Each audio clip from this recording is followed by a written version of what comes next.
Hi guys, welcome to the video. This is the last video in our series of this kind of graphite studies and seeing light.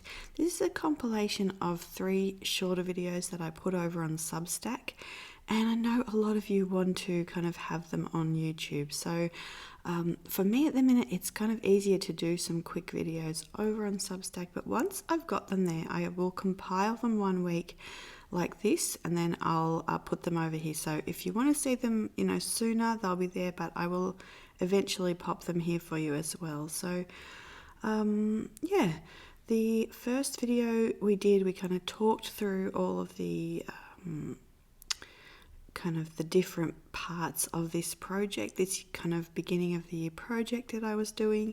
And you can see that there's lots of different fun and interactive ways to think about volume and light in a space. Also, I'm always thinking about ornamental shapes like the acanthus leaves, and I especially am inspired by kind of old silverware or old porcelain and things like that. So I have got the printables for these in the shop now. You can see this one, this was inspired by my other actual emblem printable. I have the sugar bowl, which we did in the last video, the vase, which we'll do in this one, and you can see that I've got a couple of different versions there. So you can do the watercolor one, you can kind of add the top of the vase for the watercolor one. I have the cut lines at the bottom, and I also added the emblem, which you can put in or leave out. Yep, so again, you could do these as graphite studies or painting in different mediums, or using colored pencils and things like that as well. So they're very versatile in how you want to kind of use them. I am also showing you here a quick sneak peek of next week's video. So it's going to be kind of a culmination of winter, the colors of winter, painting snow, painting clouds.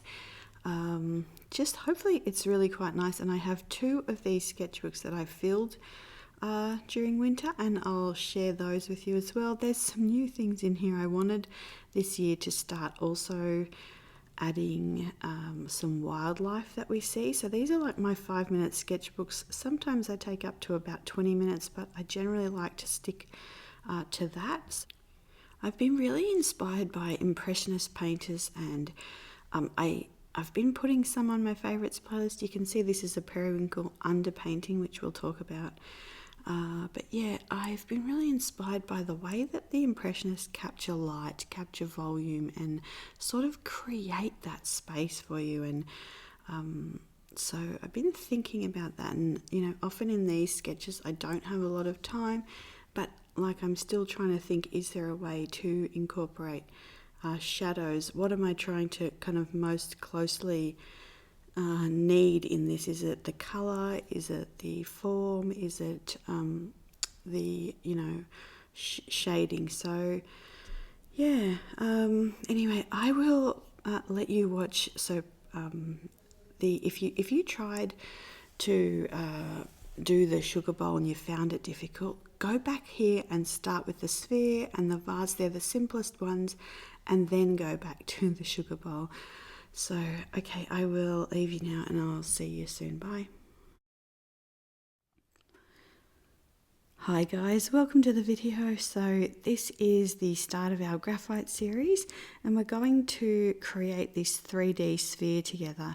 So we're working in this, this is kind of a little sneak peek of something that'll be in a haul.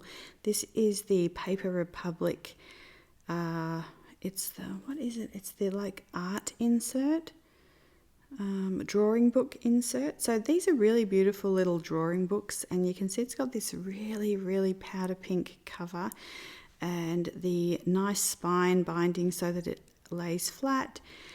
And yeah, I have just been kind of, you can see also I have this new kind of light that I got for Christmas. So this has helped me to actually do these tutorials. So yeah, we're just kind of doing it in this. Any drawing paper will do, anything smooth and really nice. So to start with, I have a HB pencil.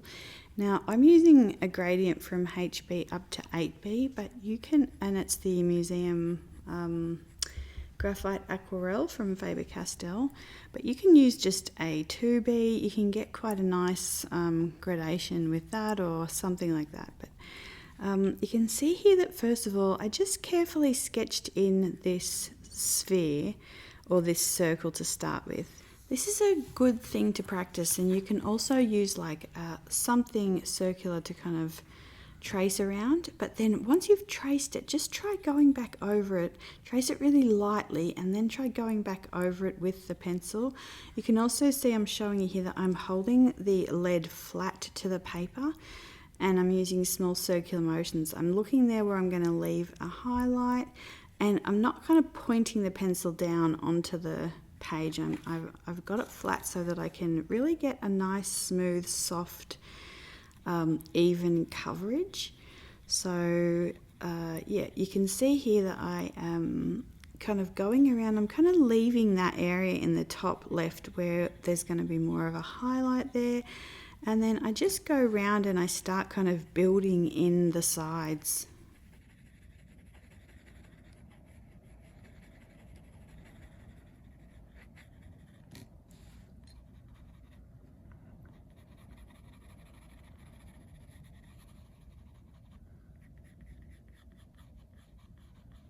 So you can see here as well that I'm marking out where I want that highlight to be now, and just kind of starting to make that gradation, that kind of gradual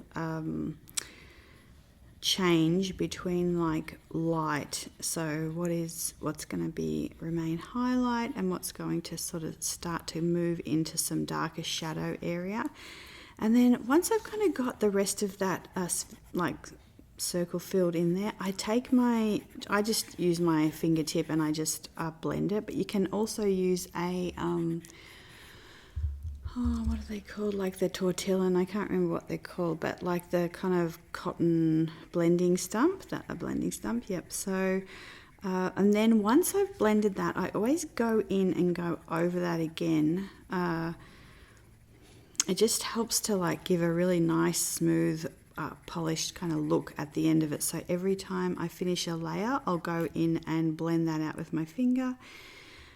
So once I've done that, I go to the 2B. So you can see here like this little pencil box, and these are pretty cheap. I think they're around $10 on Amazon, and these are watercolor ones. So I like these because, and you can see here, I just start going kind of in this crescent area in the middle, doing the same thing with the darker color. But I like these because, well, A, you can use them for watercolor, but B, they don't seem to smudge as much as a regular pencil. Now, if you wanted something that smudges more, the black wings are really, really lovely and smudgy. So, yeah, they would also be great for this. And you could probably just use the one pencil and get like quite a nice gradation.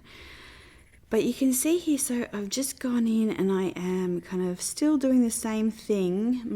My pencil's still flat, and I'm kind of leaving this little highlight at the bottom there. There's often like a little bit of a kind of bounce light at the bottom on the opposite side of the highlight at the top. So that's where the shadow is going to be the darkest, but there's often like a little bit of light there, and I often like to exaggerate it a little bit as well. So yeah, I just keep going around and trying to kind of create, you're kind of thinking about how you want the, you can see smudging that in, kind of thinking about the area that's going to become darker and darker and darker, and blending that smoothly.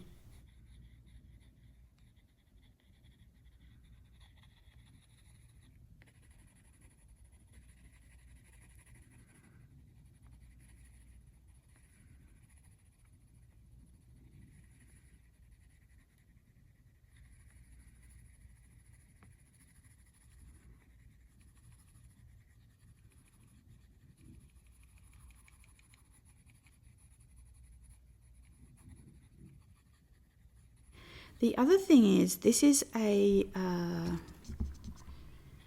what was I going to say? This is a small circle where you can see here I'm starting to actually angle my pencil in. So I've just interrupted myself, sorry. But this is a, so I'm not doing it flat anymore. I'm angling it at about 45 degrees so that I get a little bit of pressure, but I'm still kind of on the side of the tip. I'm not like kind of right at the top. And so I'm just starting to get a little bit more pressure now so that I can get in some of this deeper shadows. I'm still in with the 2B. Yeah, what was I going to say? So this is just a smaller circle than the one on the printables that we used for like the whole YouTube video. So I do recommend doing a small circle first and then moving on to the larger circle. And I would recommend, like I did the larger circle just one evening. So while I was sitting there watching TV, I just did that. So it's a really nice one. It does take some time. You can see like this takes quite a bit of time. We're just doing this small circle. So just you don't want it to be kind of become frustrating. You just want it to be like a nice relaxing kind of activity where you can just gradually work on it. Okay, so I'm smudging that out again. So now I'm going to go in. I think I'm just kind of polishing up that edge a little bit there. And I think I'm going to switch to the 4B now. So this is a darker pencil. Oh, is it? Or is it still the 2B? So, but I'm starting to want to get the darker, like get the highlights a little, the shadows a little bit darker now. So you can see that I'm going in here and I've got quite a bit more pressure, and I'm really trying to get the this dark kind of crescent in the middle. You can see that my brush strokes, like my pencil, is going. Once you blend it, it actually quite becomes easier to kind of get more coverage. So you can see that I can kind of cover a little bit more area with the pencil, like whereas in the beginning I was being quite careful to kind of very carefully and slowly move from one area to the next. But yeah, as you get more pencil on there, you can kind of be a little bit looser with the brush, with the pencil marks. But then you can see here, like I'm going back in and just kind of fixing this gradient here so that it's not a line. You don't want to kind of be having a line here. You're wanting it to try and, even if you're just using the one pencil, you can get a nice light, gradient between this light moving into darker areas. And in the YouTube video, we talked about this being a good practice for seeing the highlights and the shadows when you're painting with watercolor. But this is also a really, really nice way to practice your brush strokes. So what you're practicing is kind of the tension, like the how you can. So are we going to the 8B now? I think or maybe the 4B now. I don't know. We're going to the 8B. I can't actually see the screen well while I'm doing the voiceover. But yeah, so you take the darkest pencil, or you take your pencil and start creating the darkest marks that you can with it when you put the shadow underneath the sphere. I soften the marks off a little bit when I'm doing the outer edge of the shadow, because I always make the outer edge a little bit softer. But you can see, like, I always start with the underneath the shadow here, and I'm really pressing quite hard. But I'm also being quite careful to get a really nice line underneath the sphere here. So that's what's really going to make this look 3D. You really want a nice crisp line. So take your time creating that and getting that really nice dark shadow. Yeah, and then you can kind of just go back to putting your pencil down parallel kind of with the paper and filling in this area. And as I go to the edges here, I'm also quite soft, and I do this a little bit. You can see it's kind of quite a softer version of this shadow color, because I want the edge of this not to be sharp or hard. I want it to be quite fuzzy. And then often, like when you're doing this, there will be a part of this area that will be kind of a bit, it just kind of organically becomes a little bit lighter, and I always like to kind of leave that and try and create a little bit of variation of value within the shadow as well, because often shadows are not just a flat dark color. So I like to kind of show that movement in there. There could be other lights around, and yeah, I think it's quite nice to kind of do it like that. You can see here I'm blending that in, and then I'll just keep going the same way that we've been doing it. But what was I saying? Practicing these not only helps with learning the highlights and the shadows for painting, but it also helps with the delicacy of your brush strokes. So being able to kind of lightly press it, and then press more, you know, when you need more pigment and things like that. So this is a really useful exercise. I hope you enjoy it, and let me know how it goes. I'll see you in the next one. Bye.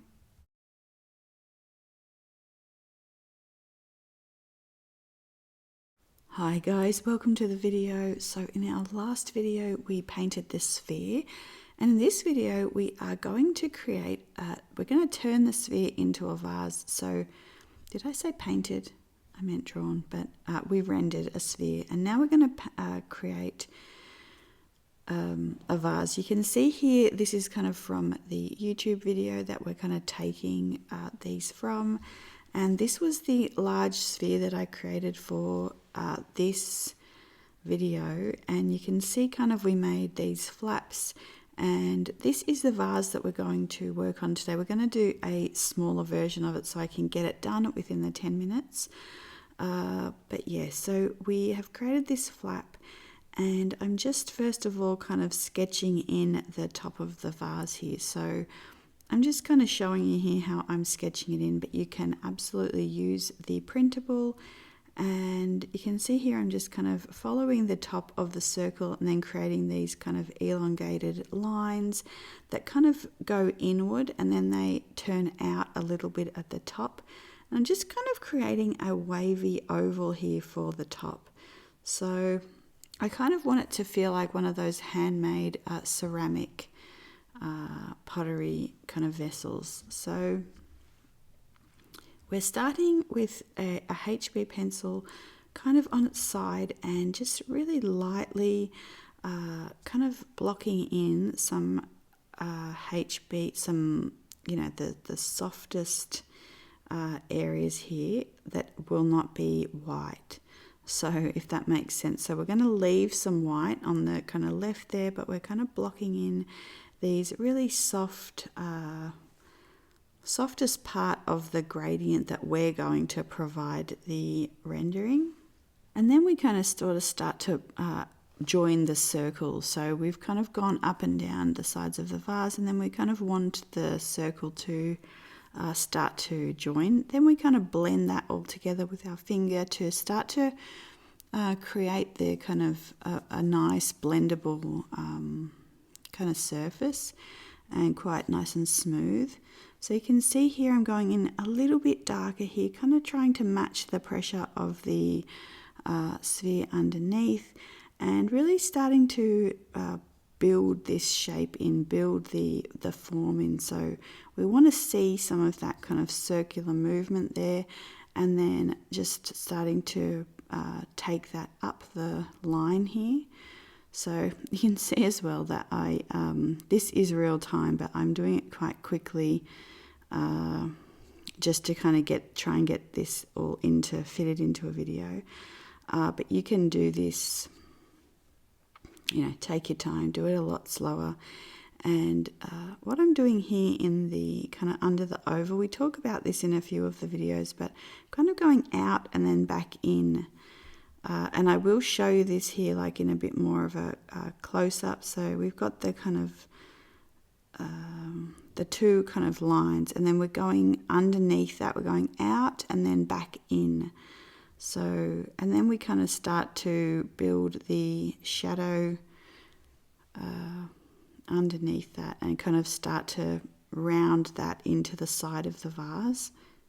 I feel like this is actually quite tricky to explain, and I'm not used to explaining things in like pencil terms or graphite terms, but yeah, so hopefully kind of seeing this, you kind of get the idea. And then, you know, once you do this on a larger scale, it will take longer. So again, you know, maybe take an evening, or if you have an hour or two, you know, to think about it and build it up slowly. It's definitely not a race. So the next thing we do is kind of draw in some branches.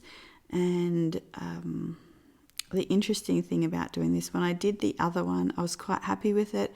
When I drew different branches for the watercolor painting, which I was quite happy with. And then drawing these ones, I feel like they turned out more like antlers. So just keep that in mind. You know, you can always go back and try again. Yeah, I kind of kept it quite a little bit more simpler with the other ones. And yeah, I can see why, because this is just going a little bit too far. But this is the interesting thing.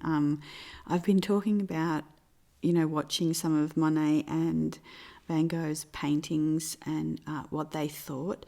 And Monet says that he was getting ready for a show, and he says, I had some things, they would have been all right to show, but I kept fiddling around with them, and now I have nothing to show, that they're no good. I've overworked them, is basically what he was saying. So it's interesting that he felt that like he had overworked things, and so it's a problem every artist has.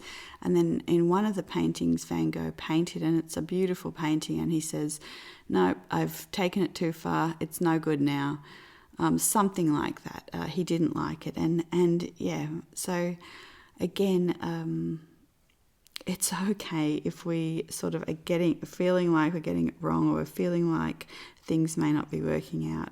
It may not be as bad as we think. So yeah, lessons from the masters. But yeah, so the last thing I do is kind of go back in once I've got the kind of shadows on the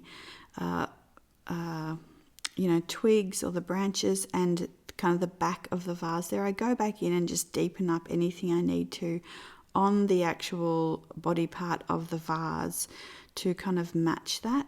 The other thing I didn't mention is that in the kind of V's of the branches, you want that to be quite dark as well. That's kind of where your deepest shadow of the branches is, and like maybe on the little like knots or the little knobby kind of parts at the side.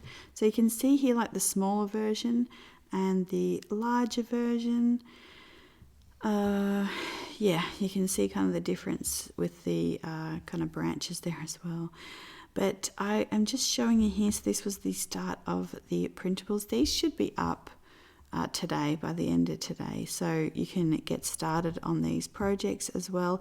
I also, with the vase one, I did two different kind of tops here, because one I painted and one I drew. So, and then I also have left a line here that you can cut the flap out, or like I've put the emblem in, so you can paint that in there if you like. So there's kind of options there for you to build that vase however you like, or you know, do it multiple times. And yeah, you can see here I also left like the cut line there for the sugar bowl, so that you can do that, and like a different version, like a more localized shadow, so that if you want that will kind of match with any of the tops of the sphere. So yeah, you can see here I started with the Copic. This has always been my favorite one to do printables with, because it's so black. But because I've used it so many times, I think I've really frayed the nib, so I couldn't quite get it as thin as I wanted. So I went to the Unipin one, which I was actually really surprised with. If you're looking for a good black brush pen.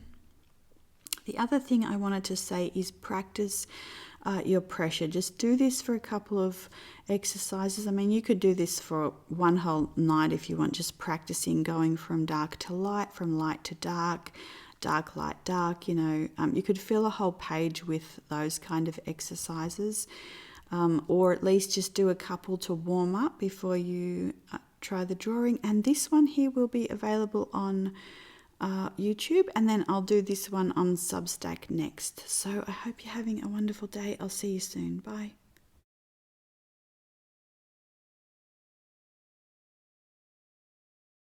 Hi guys, welcome to the video. In this one we're going to look at this really ornate sugar bowl, and I'm going to time-lapse a lot of this, but I'll also show you, like, kind of stop and show you some maybe important parts in real time as well. So you can see here that I've sketched this into this is the Ornamental Nostalgia sketchbook, and you can just use any smooth paper. The other thing that has made this video, these kind of series of videos possible, I wanted to show this in case you were looking for something like this.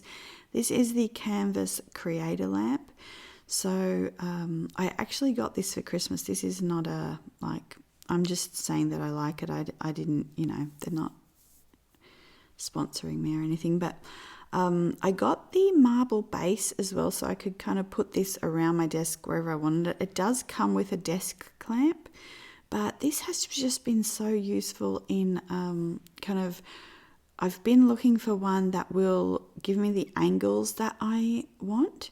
And yeah, I finally found one. I've been umming and ahhing about this for a while, you know, as to whether or not it would work, but it's been really, really nice. So that is how I am able to get you these videos. And yeah, I've been really enjoying this. I hope you guys are enjoying this video series. But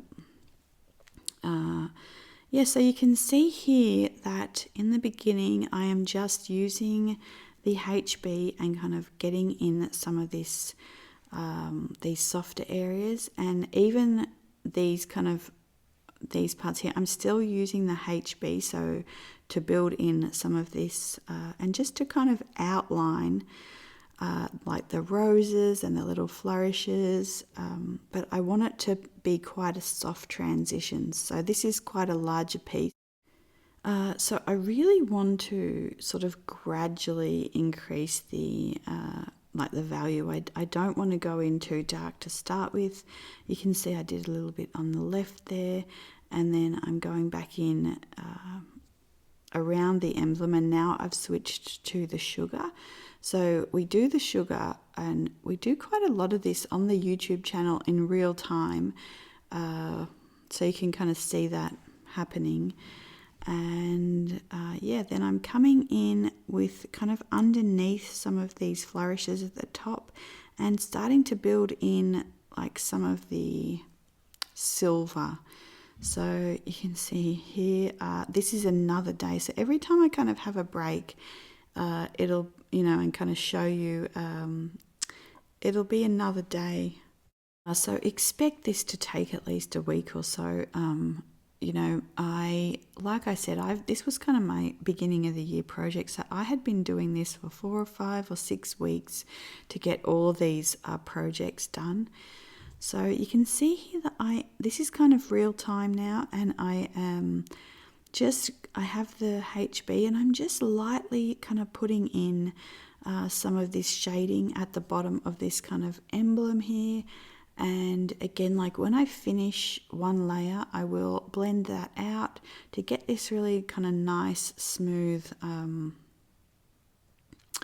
of situation happening. So I go back in once I've got the that initial layer down. I'm going back in and I'm deepening some of that up a little bit, and I'm also starting on the top of the emblem here. So this is something, if you've done the landscape course, you'll see that we paint something like this as well. So you will have sort of kind of come to it with that knowledge, like of how to build one of these up, and hopefully you really enjoyed that as well. But yeah, we're kind of going in as well. You can see like on the bottom there, I'm putting some of that shading in the band that we've already created. So we create this kind of lighter area, and then we go into the middle of that and start adding deeper shadows. So then I'm going around the kind of outside. You can see like I'm kind of going in all different areas as well. Like I'm switching out. Like it does get quite tedious. So kind of working around the drawing really helps. Going like softer, then going back to an area, blending it out, adding, just continually, gradually adding these shadows. You can see like I'm going back in. We've already done that, but like I'm going back to it now and adding in deeper areas. The whole kind of thing of this is you can see I'm using the eraser to kind of see where I think there might be a strong highlight from the metal, and kind of putting that in there. I'm going and starting on the other side, and then I'm moving to the kind of acanthus leaves around the side there and the roses.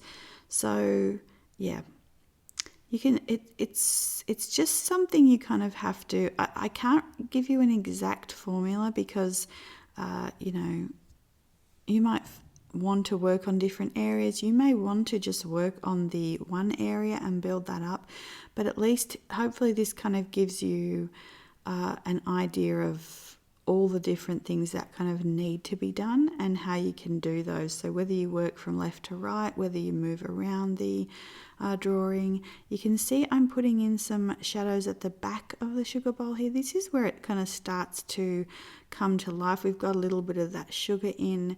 We've got the kind of the back forming there now. So we're starting to see some of this form come together. And I'm kind of leaving a little bit again of where that could be having a highlight. I then go down and start working on these little feet. So I make the right one darker than the left one. And you can see that the whole thing is darker on the right. But the feet I do a little bit similar to how we did the spoon on YouTube. We did that real time. And you can see here again, I'm just laying down, so my pencil is flat on the side of the pencil's flat on the paper, and I'm laying in some color here and just blending that very softly to create like a really nice kind of soft shadow. What I realized here when I did this is that the right foot was up too high. It was kind of off center, so I fixed that for the printable. So I just made the shadow a little bit higher there. That will be fine. And so then we go into the handles here. So again, every time the curve kind of changes perspective, it will be a little bit darker on the underside there. I hope that makes sense. So when it curls, around, it'll be a little bit darker. So I try and kind of show that in the depiction, and then you can see here, so this might be a little bit darker. And again, like a lot of the ornate stuff, there are a lot more tips in there's a 30-minute video on YouTube where we draw kind of the simpler version of this, but we go into a lot of like how to draw the flourishes and things a lot more. You can see sort of once I've got the handles in there, again, I'm going back and thinking about how dark I want the actual sugar bowl to be and trying to deepen up some of those shadows. So it's a lot about kind of trying to work through kind of how light or dark the shadows are that you've created, and then how much deeper or lighter you want those areas to be.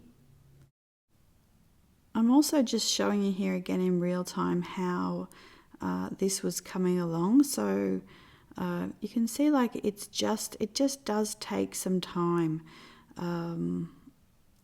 to build that all up.